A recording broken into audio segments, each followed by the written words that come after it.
আপনাদের যথেষ্ট কষ্ট হয়েছে, আমারও হয়েছে। আজকের পরিস্থিতির উপর ভিত্তি করে আমি নিজেও বুঝতে পারছি। এই কিনকিনে ঠান্ডা, তার মধ্যে আপনারা এসে বসে আছেন। সভাপতি সাহেব বলে দিয়েছেন আপনাদের উপর নির্ভর করবে কতটুকু বসে থাকবেন। আমি নিজেও জানি কষ্ট, তবে কষ্টের প্রতিফল আল্লাহ রাব্বুল আলামিন বান্দাদেরকে বেশি দেয়। একটা বার সুবহানাল্লাহ বলেন। আমি আপনাদেরকে বলে দিচ্ছি আবারত সহ, খালি সভাপতির আলোচনার পরে আমি সময় 1 মিনিট নষ্ট করতে চাই না। আমি খুতবাটাও আজকে পড়বো না, এজন্যই পড়বো না। সময়ের মূল্যায়ন হিসাবে, আপনাদের কষ্ট হিসাবে আমি খুতবা না পড়ে শুধু একটা শব্দ দিয়ে খুতবা শেষ করছি। আলহামদুলিল্লাহ ওয়াসসালাতু ওয়াসসালামু আলা রাসূলিল্লাহ, আম্মা বা'দ। আউযু বিল্লাহি মিনাশ শাইতানির রাজীম। বিসমিল্লাহির রহমানির রহিম। فإذا بشر أحدهم بالأنثى ظل وجهه مسودا وهو كظيم.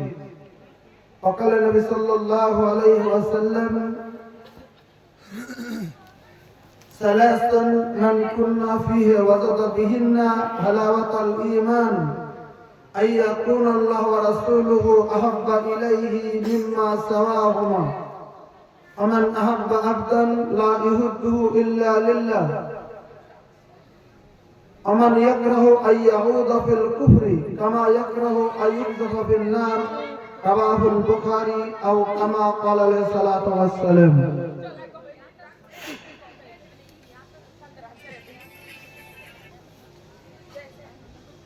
ঘর ঘর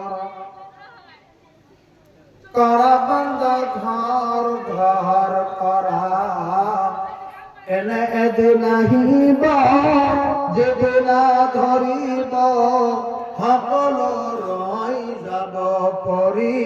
ও বান্দা হক সকল রই যাব পরি। কিছু বুঝা যায়? হাদিসটা বুখারীর, তরজমাটা অসমীয়া ভাষাতে বলছে, না বুঝলে তবে শুনে নেন। দুটি পয়েন্ট বলবো মাত্র। ঘর ঘর করা বান্দা, ঘর ঘর করা এনে এদিন আহিব যেদিন ধরিব সকল রই যাব পরি। ও বান্দা সকল রই যাব পরি। বিল্ডিং বাড়ি টাকা পয়সা লড়া ছোৱালী মাক দেউতা যাব লাগিব সকল এৰি।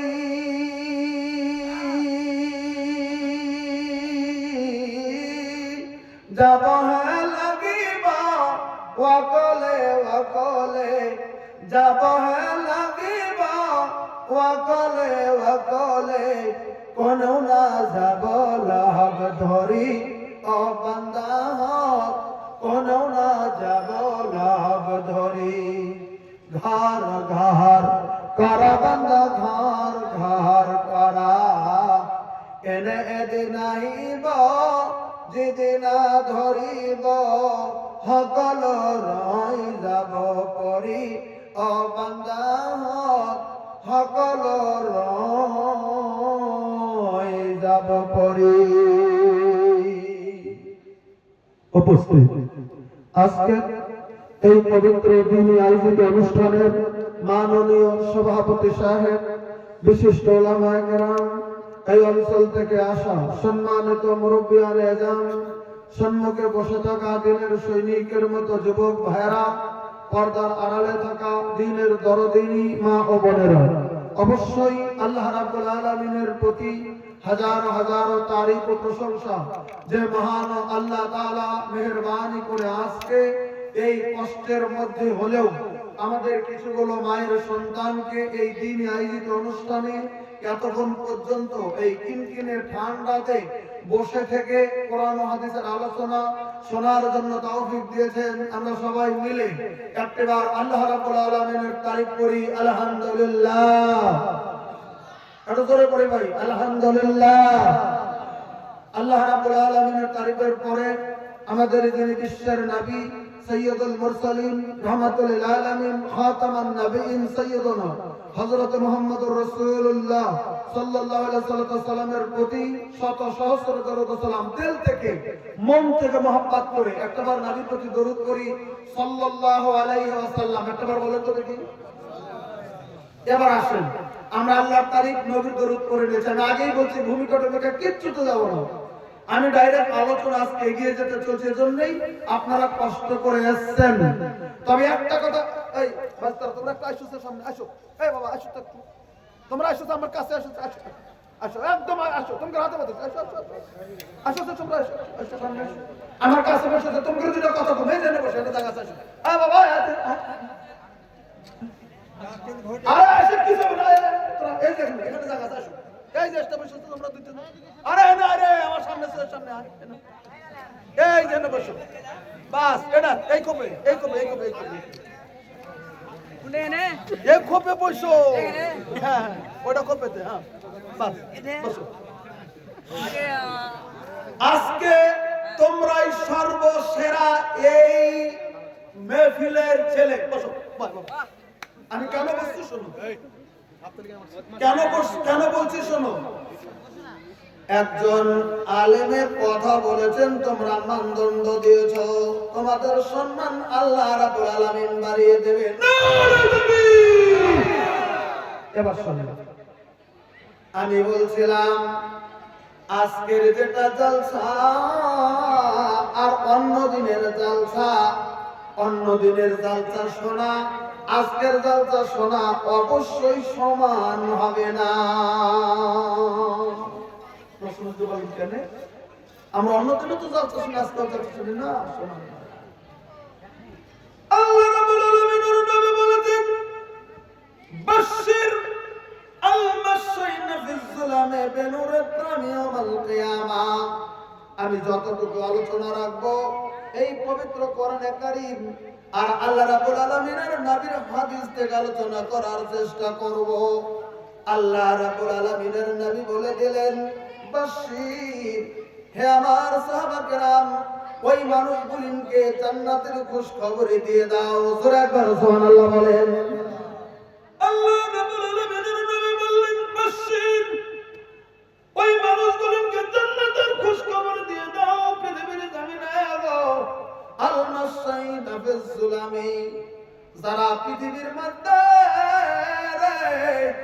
অন্ধকারের রাত্রিতে, কথাটা খুব ভালো করে বুঝে নেবেন, আলোর রাত্রির কথা বলা হয়নি, জ্যোৎস্না রাত্রির কথা বলা হয়নি, এই যে যেদিন পূর্ণ চাঁদ ওঠে সেই রাত্রির কথা বলা হলো না। নবী বললেন আল-মাশাইনা ফিজ-যুলাম, যুলাম মানে অন্ধকারের রাত্রি, আমাবাস্যার রাত্রি। এদিকে যদি কিন কিন কিন কিন কিন কিন কিন কিন করে বাতাস বয়, আর যদি কিন কিন করে বৃষ্টি নামে, আর রাত্রিটা যদি আমাবাস্যার হয়ে যায়, তাহলে দেখবেন অন্ধকারটা পৃথিবীর জমিনের ভিতরে সে রাত্রিতে ডাবল হয়ে যায়। বলেন কথা ঠিক কি নাই? আমার ভাষা বুঝতেছেন? তার মানে আকাশে তারা নাই, আকাশে তারকা নাই, কারণ মেঘে তারকাগুলি বুঝে গিয়েছে এবং কিনকিন করে বৃষ্টি এক দুই ফোঁটা করে পড়ছে, আর এদিকে কিনকিন করে বাতাস বইছে। আর ওই সন্ধিক্ষণে আমাবাস্যার রাত্রি যদি হয়ে যায়, তাহলে দেখবেন রাত্রিটা যেমন অন্ধকারে ছেয়ে নিয়েছে, একটু সম্মুখেও দেখা যায় না। এশারের আযান হয়ে গেল। এশারের কি বললাম কথাটা? এশারের আযান হয়ে গেল। এশারের যদি আযান হয়ে গেছে, ওই লোকটি আমার এই মুরব্বির মতো মুরব্বি, ওই লোকটি আমার এই মুরব্বির মতো মুরব্বি, ওই লোকটি আমার বাম দিকে মোল্লা সাহেবের মতো একজন জওয়ান, কিন্তু মনে মনে মনে মনে মনে মনে মনে মনে মনে মনে কয় আরে আকাশ টসকে মেঘাচ্ছন্ন, আমাবাস্যার রাত্রি রাত্রিটা অন্ধকার হয়ে গেছে, এশারের আযান হয়ে গেছে, আমি কি এবার মসজিদে যাব কি যাব না? কিন্তু লোকটার একটা মাসলা মনে আছে। মাসলাটা কি? মাসলাটা হচ্ছে আল্লাহ রাব্বুল আলামিনের নবী একটা কথা বলেছেন। কথাটা কি? নবী বলেছেন, মান সাল্লাল ইশা ফি জামাতিন ফাকান্নামা কামা নাসফুল লাইল। আল্লাহ রাব্বুল আলামিনের নবী বললেন, সাহাবীরা রে, এই পৃথিবীর জমিনে কেউ যদি এশার নামাজ মসজিদে যাওয়ার পরে যদি জামাতের সঙ্গে আদায় করে, আমি নবী বলে দিলাম ওই লোকটি যেন আধা রাত্রি দাঁড়িয়ে দাঁড়িয়ে যেন নামাজ আদায় করলো। সুবহানাল্লাহ বলেন। হাদিস একদম সহিহ হাদিস বলছি। এশার নামাজ যদি কেউ জামাতের সঙ্গে পড়ে, ওই লোকটি যেন আধা রাত্রি দাঁড়িয়ে নামাজ যেন পড়লো। একটা মাসলা হয়ে গেল। নাম্বার 2, ওখান থেকে সে ঘুমিয়ে গেছে, আবার ফজরের আযান হয়ে গেল, আবার ফজরের জামাতের সাথে লোকটা গেল। নবী বললেন, আমান সাল্লাস সুবহা বিজামাতিন, এশার জামাত করেছে, এবার সকালটাও জামাতের সঙ্গে আদায় করে দিল। আল্লাহ রাব্বুল আলামিনের নবী বলেন, ফাকান্নামা কামা লাইলা কুল্লা। আল্লাহ রাব্বুল আলামিনের নবী বলেন, সাহাবীরা রে, ওই লোকটা সারা রাত্রি ঘুমাইল না, ওই লোকটা যেন সারা রাত্রি দাঁড়িয়ে দাঁড়িয়ে যেন নামাজ পড়লো। সুবহানাল্লাহ কইবেন না? একটা লোক যদি এশার ফজর নামাজ জামাতে পড়ে, সারা রাত লোকটা নামাজ পড়েছে। এই হাদিস আল্লাহর নবী বলেছেন, আর নেকি তার আমল নামায় দেওয়া হয়। একবার জোরে সুবহানাল্লাহ বলুন। এবার এই লোকটার কথা বললাম। আমি বলছিলাম এনার মতো মুরব্বি, আমার মা বোন একটু ধৈর্য ধরবেন, আলোচনা আপনাদের দিকে যাব, একটু সময় লাগবে। আমি বলছিলাম আমার এই লোকটার মতো মুরব্বি এবার মনে মনে মনে মনে মনে মনে কয়, বাড়িতে পড়লে তো হবে, কারণ কিনকিন বৃষ্টি, অন্ধকার, আদায় করলে তো নামাজের হকটা আদায় হয়ে যাবে। আমার কাছে লাইট নাই, বাতি নাই, তবু আমি যাব। এবার করছেন কি, লাইট নাই, বাতি নাই, বাতি ধরাইলে নিভে যায়। তখন হয়তো লাইটের যুগটাও ছিল না। যদি দোয়াত বোঝেন, দোয়াত চেরাক ধরালে নিভে যায়, কারণ কিনকিন করে বাতাল বইছে। মোমবাতি জ্বালালে নিভে যায়, কিনকিন করে বাতাল বইছে। এদিকে মসজিদে যেতে হয়। আল্লাহর নবী বলে দিলেন, ওই মুহূর্তে আল্লাহ রাব্বুল আলামিনের যে কোন বান্দা, সেটা যুবক হোক, বৃদ্ধ হোক, আধা বয়সের হোক, ওই লোকটা যদি এরকম করে দেখে দেখে দেখে দেখে দেখে দেখে একটু জুলুম করে করে করে করে পায়ে দিয়ে হেঁটে হেঁটে হেঁটে হেঁটে হেঁটে হেঁটে যদি মসজিদে যায়, আল্লাহর নবী ওই লোকটা সম্পর্কে বলে দিলেন, বাশশির আল মাশাইনা ফিজ যুলাম, যে লোকটা এমন অন্ধকারের রাত্রিতে পায়ে হেঁটে হেঁটে হেঁটে হেঁটে হেঁটে মসজিদে চলে গেল, আমি নবী বলে দিলাম, বেনূরাত তামিয়ামুল কিয়ামা, কঠিন কিয়ামতের দিন স্বয়ং আল্লাহ রাব্বুল আলামিন কেমন করে অন্ধকারে মসজিদে যাওয়ার জন্য কঠিন কিয়ামতের দিন তার সমস্ত রাস্তা আল্লাহ তাআলা নূরে পরিবর্তন করে দেবে। পৃথিবীর জমিন অন্ধকারে গিয়েছিল, আলো থেকে ছিল, অন্ধকারে গেছিল, আলো থেকে ছিল, অন্ধকারে গেছিল, অন্ধকারে গেছিল। আল্লাহ রাব্বুল আলামিনের নবী বলে দিলেন, আল্লাহ তাআলা সেদিন বলে দেবে, বান্দারে তুই আমার বান্দা, তুই অন্ধকারটাও মানিস নাই। তুই যদি পৃথিবীর জমিনে আমার নামটা নেওয়ার জন্য তুই যদি অন্ধকারে পা দিয়ে কদম দিয়ে দিয়ে দিয়ে দিয়ে দিয়ে দিয়ে যদি গেলি, লাইট থাকলেও তুই জানাস নাই, তুই হাদিসের বদলত তুই জমিনের ভিতরে বসে নিয়েছিস। আমি নবী, আমি আল্লাহ রাব্বুল আলামিন তোকে বলে দিলাম, আজকে কঠিন কিয়ামতের দিন ওই অন্ধকারের বদলে আমি আল্লাহ তোকে আলো দিয়ে দিলাম। তাহলে ফজলতটা অন্ধকারে, আজকের জমিনে কিন কিন কিন কিন কিন কিন ঠান্ডা ভাইগা, এমনি সাধারণ দিনে আমরা সাধারণত জলসা শুনি, সেটা তো আলাদা ব্যাপার। পৃথিবীর জমিনে আজকে কিনকিনে ঠান্ডা, বাড়িতে থেকে আসতে মনে চাই না। আজকে যে কতটা লোক এসেছেন, আপনারা আসলে আল্লাহর মহব্বতে এসেছেন, কারণ এখানে তামসা দেখতে আপনারা আসেন নাই, অরিজিনাল দিলে থেকে মহব্বত করে আসছেন। আমি যাব কোরআনের একটা কথা শুনবো, হাদিসের একটা কথা শুনবো, কি জানি গো আমলটা যদি করে নেই, আমি যদি কামিয়াবি যদি হয়ে যেতে পারি, এই নিয়াতে যদি এসে থাকেন, অবশ্যই আজকের নিয়াতটাকে আল্লাহ রাব্বুল আলামিন যদি বরকত দিয়ে দেয়, কি জানি আজকের জালসাটাই আমাদের জান্নাতে যাওয়ার জরিয়া হয়ে যাবে। কারণ কামদান নেই। সেদিন আমি কাওয়ামারিতে বলছিলাম হরিচন্দ্রপুরে, এই যে আমরা এসছি আজকের জালসাতে, সব জালসাতে সব কথা হয় না, হঠাৎ করে একটা কথা নতুন করে জানতে পারবেন, যেটা আগে দিন মনে ছিল না, হঠাৎ করে মনে হয়ে গেল। যেমন ধরে নেন, আমি ভূমিকাতেই কথাটা বলে নিচ্ছি, কথাটা আজকের জালসায় কষ্ট করে বসেছেন ওই জন্য বলছি।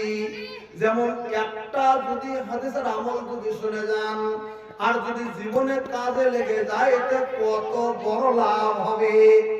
আমার হাতে যে আছে এটা কি ভাই, যে কটা লোক আছে কথা বলেন, এটা কি? কোরআন শরীফ। লজ্জার কোনো কারণ নাই, কেউ লজ্জা করবেন না।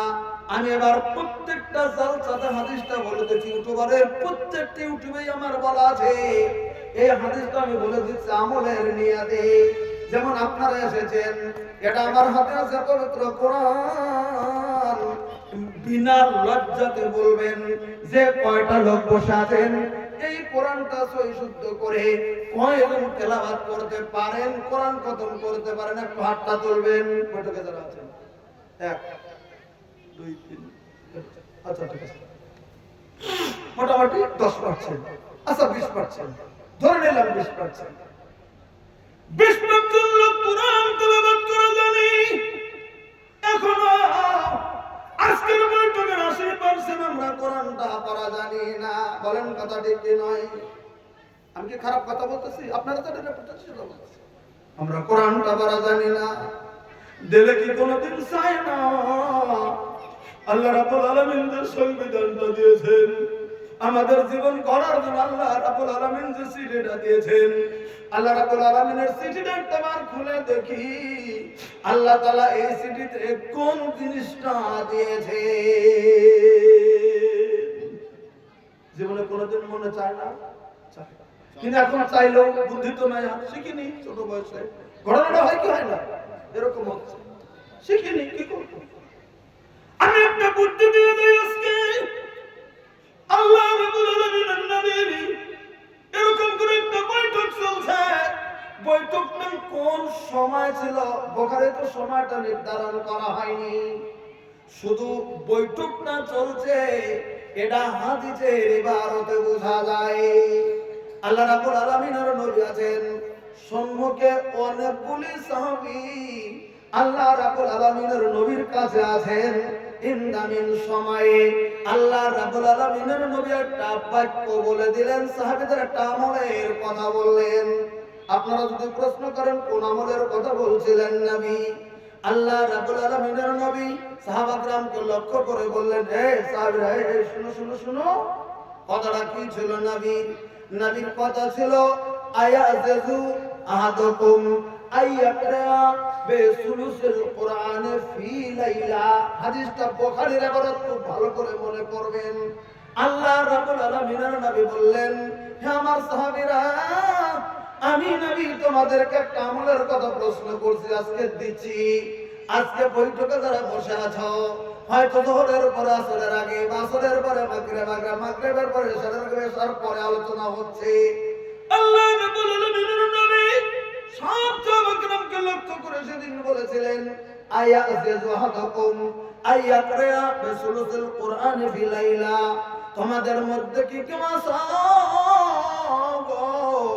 তোমাদের মধ্যে কি কেউ আছে যে আমি নবী তোমাদেরকে বলছি, তোমরা তো প্রত্যেকটা রাত্রে বিছানায় শুয়ে যাও, তোমরা বিছানায় শুয়ে যাওয়ার আগে রাত্রির বেলাতে আমার যেটা কোরআনে কারীম, এই কোরআনে কারীমের 3 ভাগের 1 ভাগ তেলাওয়াত করতে পারবে। কেউ কি আছো? হাদিসটা বুখারী, মা বোন হাদিসটা শুনবেন। হাদিসটা বুখারী। কেউ কি আছো তোমাদের মধ্যে কোরআনের 3 ভাগের 1 ভাগ রাত্রে তেলাওয়াত করে শুয়ে যাবে, বা 3 ভাগের 1 ভাগ রাত্রে তেলাওয়াত করবে, এরকম কেউ আছো কি তোমরা? এটা প্রশ্ন করলেন নবী। কাদেরকে প্রশ্ন করলেন? সম্মুখের সমস্ত সাহাবীদেরকে। এই কথা যখন বললেন নবী, রাবী যে বর্ণনা করেছেন হাদিস, উনি নিজেই বললেন জালাকা আশাদ্দু আলাইহিম, এটা নবী আমলটা দিলেন, এটা সাহাবীদের জন্য বড় কঠিন হয়ে গেল আমল। কারণ সারাদিন কাজ করে মদিনার ভূমিতে, সারাদিন কাজ করে রৌদ্রের মধ্যে মরুভূমি জায়গাতে, কেউ বাজারে যায়, কেউ কাজ করে, কেউ দোকান করে, কেউ খড়ি কাটে, কেউ মেহনত করে, কেউ কামলা দেয়। সেই মানুষগুলি উপস্থিত হয়েছে মসজিদে নববীর কাছে। আর তারা কেমন করে এশারের নামাজের সময় বাড়িতে হয়তো আসে, আবার এশারের নামাজ পড়তে হয়, তারপরে বাড়িতে যেতে হয়, তারপরে কিছু খেতে হয়, বিবির সঙ্গে দুটি কথা বলতে হয়, তারপরে কেমন করে কোরআনের 3 ভাগের 1 ভাগ তেলাওয়াত করবে। কারণ কোরআন কয় পারা? 30 পারা। তাহলে 3 ভাগের 1 ভাগ কয় পারা হবে? 10 পারা। এই 10 পারা কোরআন পড়া তো সহজ আমল নয়, বলেন কথা ঠিক কি নয়? আল্লাহ রাব্বুল আলামিনের নবী যখন বলে বলেছেন, সব সাহাবী আল্লাহ রাব্বুল আলামিনের নবীর দিকে লক্ষ্য করে ফাকালু, এবার সাহাবীরা জবাব দিলেন, নবী গো, আমি আপনার কাছে রিপোর্ট দিচ্ছি গো নবী, আমরা সবাই মিলে বলছি আইয়ুনা ইউতিকু যালিকা ইয়া রাসূলুল্লাহ। ও আল্লাহ রাব্বুল আলামিনের নবী, আপনি যা আমলটা দিবেন এটা কার জন্য সম্ভব হবে গো নবী? এটা কারোর জন্য সম্ভব হবে না হুজুর, এটা কঠিন।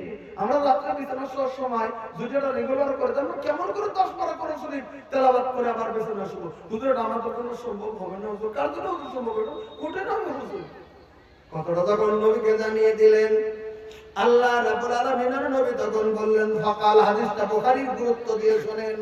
তখন আল্লাহ রাব্বুল আলামিনের নবী বললেন ফাকালা কুল হুয়াল্লাহু আহাদ আল্লাহুস সামাদ সুলুসুল কোরআন। আল্লাহ রাব্বুল আলামিনের নবী বলে দিলেন, সাহাবীরা শোনো, আল্লাহ রাব্বুল আলামিন পবিত্র কোরআনে কারীমেতে বলেন সূরা নাযিল করেছেন। ওই সূরাগুলির ভিতরে একটা সূরা আছে, সূরার নাম সূরাতুল ইখলাস। আমরা যাকে বলি কুলহুর সূরা। আমরা কোন সূরা বলি ভাই? কুলহুর সূরা। সূরাটা কি? বিসমিল্লাহির রাহমানির রাহিম। কুল হুয়াল্লাহু আহাদ আল্লাহুস সামাদ লাম ইয়ালিদ ওয়া লাম ইউলাদ ওয়া লাম ইয়াকুল লাহু কুফুওয়ান আহাদ। এই সূরাটা হচ্ছে কুলহুর সূরা। এবার আপনারা বিনা লজ্জাতে হাত তোলেন, সূরাটা কার কার মুখস্থ আছে? দেখি একটু দেখেন। লিল্লাহি তাকবীর। সবারই মুখস্থ আছে। আল্লাহ রাব্বুল আলামিনের নবী বলে দিলেন, সাহাবীরা রে, আমি নবী তোমাদেরকে জানিয়ে দিলাম, বিছানার শোয়ার আগে কেউ যদি বিসমিল্লাহ সহকারে এই কুলহুর সূরাটা একবার যদি তুমি তেলাওয়াত করো, এখানে ওযু থাকার কোনো কথা বলা হয়নি, ওযু থাকতে হবে শর্ত দেওয়া হয়নি। আল্লাহ রাব্বুল আলামিনের নবী বললেন, কেউ যদি এই বিসমিল্লাহ সহকারে কুলহুর সূরাটা একবার যদি তুমি তেলাওয়াত করে নাও, আমি নবী বলে দিলাম কোরআন শরীফের 3 ভাগের 1 ভাগ পূর্ণ তেলাওয়াত তোমার হয়ে যায়। বুখারীর হাদিসের মর্ম, বিছানায় শুয়ে যাওয়ার আগে কেউ যদি ওই কুলহুর সূরাটা বিসমিল্লাহ সহকারে যদি 3 বার যদি কেউ জমিনের ভিতরে তেলাওয়াত করে, কয়বার? 3 বার যদি তেলাওয়াত করে গো, এই পবিত্র কোরআনে কারীমটা পূর্ণ খতমের নেকি আল্লাহ রাব্বুল আলামিন লোকটার আমলনামায় দান করে দেবে। ভাই গো, এই জগন্নাথপুর এলাকায় চলে আসার পরে আজকে একটাই শুধু আমল দিচ্ছি, রাত্রে একবার তেলাওয়াত করার চেষ্টা করেন, না পারলে সপ্তাহে একবার করেন, না পারলে মাসে একবার আমল করেন। মাসেও যদি না করতে পারেন, অন্তত বছরে প্রত্যেকটা বছরে রমজান মাস আসে, প্রথম থেকে হোক আর শেষ হোক, হাদিসের আমলের কথা মনে করে বছরে একটা দিন কোন সূরা বিসমিল্লাহ সহকারে একটা বার তেলাওয়াত করব আমরা। এই আশা নিয়ে একটা দুজন কি হাত তুলতে পারবেন? একজন দুজনকে বলছি। নারায়ে তাকবীর, হাতটা নামিয়ে দেন। আল্লাহ যেন আমাদেরকে কবুল করে, একবার সুবহানাল্লাহ জোরে বলেন।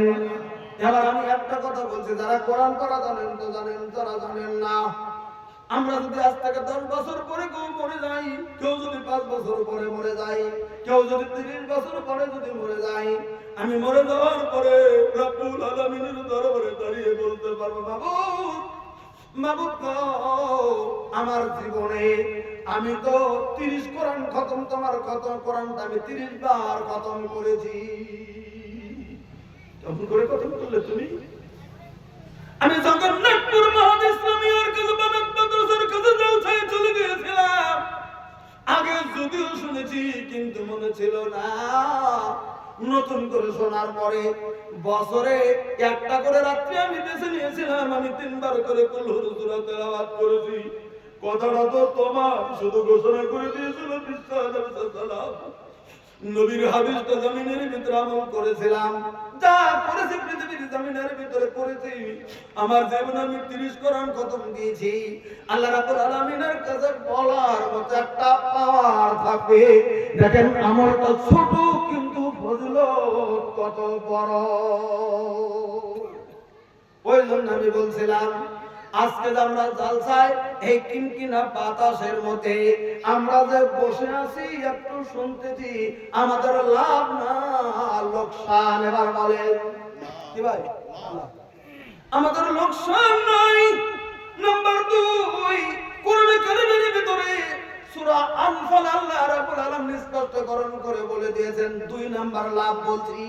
এই কোরআনে কারীম আল্লাহ রাব্বুল আলামিন বললেন, وَإِذَا تُلِيَتْ عَلَيْهِمْ آيَاتُهُ زَادَتْهُمْ ঈমানা। আল্লাহ রাব্বুল আলামিন বলে দিলেন, পৃথিবীর জমিনের ভিতরে যখন কোরআন তেলাওয়াত করা হয়, কোরআন তেলাওয়াত যখন শোনা যায়, যেখানে কোরআন তেলাওয়াত হয়, কোরআন তেলাওয়াত করলাম, কোরআন তেলাওয়াত শুনলাম, আল্লাহ রাব্বুল আলামিন নিজে পবিত্র কোরআনে বলেছেন, ওয়াইজা তুলিয়াত আলাইহিম আয়াতুহু, যদি মানুষের সম্মুখে যদি কোরআন কারীমটা যদি তেলাওয়াত করা হয়, আল্লাহ নিজে বললেন জাদাতহুম ঈমানা, যারা কোরআনটা শুনলো, যাদের সম্মুখে কোরআন শরীফ তেলাওয়াত করা হলো, আল্লাহ তাআলা সবারই ঈমানটা ওই মুহূর্তে বৃদ্ধি করে দেয়। একবার জোরে সুবহানাল্লাহ বলেন। ঈমান আমাদের বৃদ্ধি হয় কোরআন পড়লে, কোরআন শুনলে ঈমান বৃদ্ধি হবে। এ কথা আল্লাহর নবীও বলেননি, কথা ডাইরেক্ট আল্লাহ বলেছেন। আমার ভাইরা, তাহলে আমরা যদি জালসার ভিতরে যদি আমরা কোরআন তেলাওয়াত যদি শুনি, কোরআনের কথা যদি শুনি, কোরআনের আয়াত যদি শুনি, তাহলে আমাদের লাভটা কত হবে জালসার মাটিতে। এবার আমরা একটা কথা বলতে চলছি ভাই গো, আমি ওই যে প্রথম থেকে একটা আয়াত তেলাওয়াত করেছিলাম কোরআনে কারীম থেকে, ওই আয়াতটা আমি তেলাওয়াত করেছিলাম এই প্রতিষ্ঠানকে লক্ষ্য করে। আপনারা 5 জন মিলে হলেও, 5 জন মিলে হলেও, 2 জন মিলে হলেও, 3 জন মিলে হলেও এমন একটা প্রতিষ্ঠান তুলেছেন যেখানে মেয়েরা আলিফ বা তা থেকে শুরু করে কোরআন তেলাওয়াত করে। জেনারেল আছে পড়ে সেটা আলাদা, কোরআন তেলাওয়াত করে, হাদিসের বাক্য পড়ে। কিন্তু জানেন কি, এইরকম মেয়েদের ব্যবস্থা ছিল না। আজকে আমরা মামুনকে শিক্ষার ব্যবস্থাটা করে দিয়েছি। মামুন শিক্ষিত হবে, মামুনের শিক্ষার জন্য আমাদের লাভটা কি হবে? এমন একটা যুগ ছিল, জাহেলিয়াতের জামানা, একটা জাহেলিয়াতের সময় ছিল, এমন একটা জাহেলিয়াতের সময় ছিল গো, মেয়েরা জন্ম নিলেই তাদেরকে গলার টিপে বা গলার ভেতরে লবণ দিয়ে তাদেরকে জীবন্ত কবর দেওয়া হতো। কথা কে বলেছেন? কথাটা আল্লাহ রাব্বুল আলামিন বলেছেন, ওয়াইযা বুশরা আহাদুহুম বিল উনসা জাল্লা ওয়াজহুহু মুসওয়াদ্দাও ওয়া হুয়া কাযীম। কোরআনে কারীম আল্লাহ রাব্বুল আলামিন বলে দিলেন, এমন জাহেলিয়াতের ইসলাম আসার আগে এমন জাহেলিয়াতের জামানা ছিল আমার ভাইরা, কোন যুবকটা যেমন যাচ্ছে একটা স্ত্রী গর্ভবতী হয়ে গেছে, স্ত্রী তখন তখনকার মতো আল্ট্রাসাউন্ডের কোনো ব্যবস্থা থাকতো না, বলার মতো ব্যবস্থা ছিল না, স্ত্রী পেটে ছেলে আছে না মেয়ে আছে এটা বলার মতো বুদ্ধি ওই মুহূর্তে ছিল না। একটা স্ত্রী যদি গর্ভবতী হয়ে যেত তখন স্ত্রীকে খুব আদর করা হতো, খুব খাওয়ানো হতো, খুব আদর করা হতো, কাম কাজ বেশি করতে দেওয়া হতো না, খুব আদর করতো। তুমি থাকো থাকো থাকো থাকো থাকো থাকো থাকো থাকো, স্বামী খুব আদর করেছে, খুব আদর করেছে, খুব আদর করেছে। এবার যখন প্রসব বেদনা উঠে যখন গেছে তখন রুমের ভিতরে স্ত্রীকে পৌঁছে দিয়ে সেখানে দাইমাকে পাঠিয়ে দেওয়া হতো। দাইমা ভিতরে চলে গেল, স্ত্রীটা স্বামীটা দরজায় দাঁড়িয়ে থাকতো। যেটা কোরআনে বর্ণনা আছে আমি সেই বর্ণনাটা দিচ্ছি, ভালো করে শুনে নেবেন। স্বামীটা দরজায় দাঁড়িয়ে থাকতো, স্বামীটা দরজায় দাঁড়িয়ে আছে, দাইমাকে বলে দিয়েছে ভিতরে যান, আপনি লক্ষ্য করুন সন্তানটা তো হবে, তবে কি সন্তান হয়। 70 থেকে 80 থেকে 90% ছিল এই দশা। কি ওই যে স্ত্রী ঘুমের ভিতরে আদরের বিবি কষ্ট করে যখন সন্তান প্রসব হলো, যদি ছেলে সন্তান হয়ে যেত তাহলে আদরের সীমা নাই, কত কি উপঢৌকন দিত তার কোনো সীমা থাকতো না। কিন্তু গো যদি কন্যা সন্তান হয়ে গেছে, ওই মেয়েটা এসে যদি বলতো বাবুরে তোমার একটা কন্যা সন্তান হয়েছে, কোরআন সাক্ষ্য দিচ্ছে ওয়াইযা বুশরা আহাদুহুম বিল উনসা, ওই লোকটাকে যদি কন্যা সন্তানের খবরটা যদি দিয়ে দেওয়া হতো জাল্লা ওয়াজহুহু, তখন আর মুখটা সুন্দর চেহারা, তখন ওই পুরুষটার কালোতে পরিণত হয়ে যেত। আমি কন্যা সন্তানের বাবা হইলাম, ছেলে সন্তানের বাবা হতে পারলাম না, ছেলে সন্তান আমার হলো না, আমার কন্যা সন্তান হলো। জাল্লা ওয়াজহুহু মুসওয়াদ্দাও ওয়া কাযীম, ওখান থেকে তখন স্বামীটা ওই ছেলেটা তখন বেগে চলে যেত। এমন ইতিহাস করেছে কিছু কিছু কিছু কিছু কিছু কিছু কিছু কিছু ছেলেরা জীবনের করে দেশান্তরী হয়ে যেত। আমি যদি ছেলের বাবা হতে পারলাম না, এর দেশে আমি থাকবো না, আমি পালিয়ে গেলাম। একবার লজ্জা মেয়ে সন্তান হয়ে যাবে, মেয়ের বাবা আমার মেয়েকে বিয়ে দিতে হবে, মানুষ আমার মেয়েকে লজ্জা লুটবে, কাজে করতে তুমি তোমার মেয়েকে লজ্জা তোমার হিসাব নাই, সেটা সেদিকে ছিল না, চাইলে এজন্য একে চাইলে বলা হয়েছে। আমার মেয়েকে অন্য ব্যবহার করবে, আমি মুখ আমার থমকে যাবে, আমি এখানে থাকবো না, পালিয়ে গেলে। আর কিছু কিছু ছেলেরা করতো কি, যখন কন্যা সন্তানের খবর শুনতো 2-4-5-10 দিন 20 দিনের জন্য পালিয়ে যেত, তারা আর ফিরে আসতো না, একদম 2-4 মাস পরে আসতো। আর কোন কোন কোন কোন ছেলেরা 2-4 দিন থাকতো।